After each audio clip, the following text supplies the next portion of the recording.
Hey guys, and in this tutorial I'll be teaching you how to do math.noise, which is Roblox's perlin noise algorithm. So math.noise, it's really useful for generating terrain.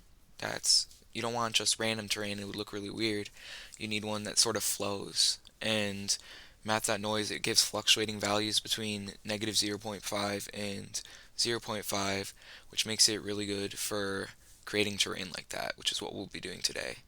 So first we're just going to insert a script into a server script service.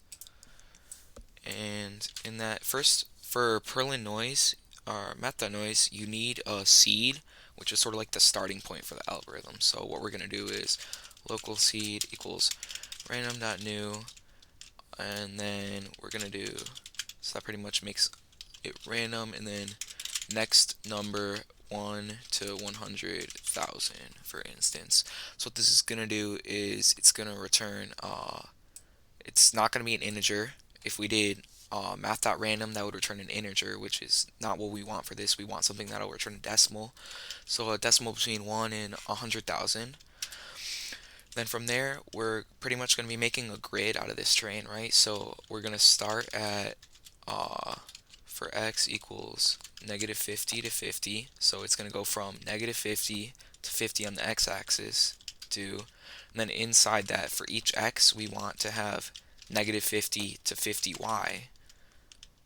For y equals negative 50 to 50 do.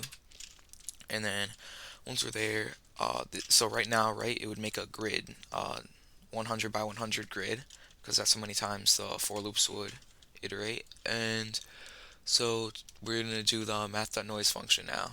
So local noise is equal to math.noise, and then it takes three values, okay, and one of those is going to be the seed, so let's just do that now. And then the other ones we're going to do is x and then y, but we're just going to do x over 10 and z over 10, not y, my bad, for now, and I'll explain why later. And then yeah, I misnamed it here too. It should be z over 10, not y over 10. And then we're going to do times 5, which is sort of like a scale. I'll explain that later as well.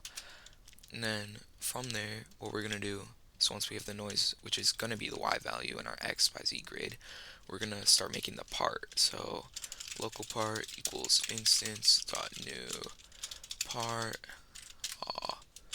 Oops, let's just undo that. Part dot anchor equals true, because we don't want our part just falling down as soon as it spawns. We want it to stay there. And then part dot size, let's just make it 1 by 1 by 1. And part dot positions, most important part, would equal to be vector 3 dot new, and then x noise for the y value, and then z. And then part dot parent is equal to game dot workspace, because we want it to actually show up when we play it. So pretty much, I said I would come back here. So let's just run it like it is now, and we'll see how it looks. As you can see, it generates 100 by 100 grid of pretty cool looking terrain, and it's not just random, it's smooth, which is great for terrain generation. So going back to here, the divided by 10 and the divided by 10, we can sort of say that that's like a frequency, because uh, pretty much math.noise, if we divide it by 10, it'll be less of a range, so it'll do less fluctuation. If we did, say, x divided by 5 and x divided by 5, we can see that it would fluctuate a lot more than it would normally. It wouldn't be as small. There's a lot more fluctuation. And so let's just turn that back to 10 to 10. And then this is the scale, which is like how big the perlin noise map generation is going to be, like how tall it is. So for example, if we made this 20, look how much taller it is than when it was 5. So pretty much, I think a fine balance between those is about 10, 10, and 5. There's a few gaps, but nothing too major. You can play around with it on your own.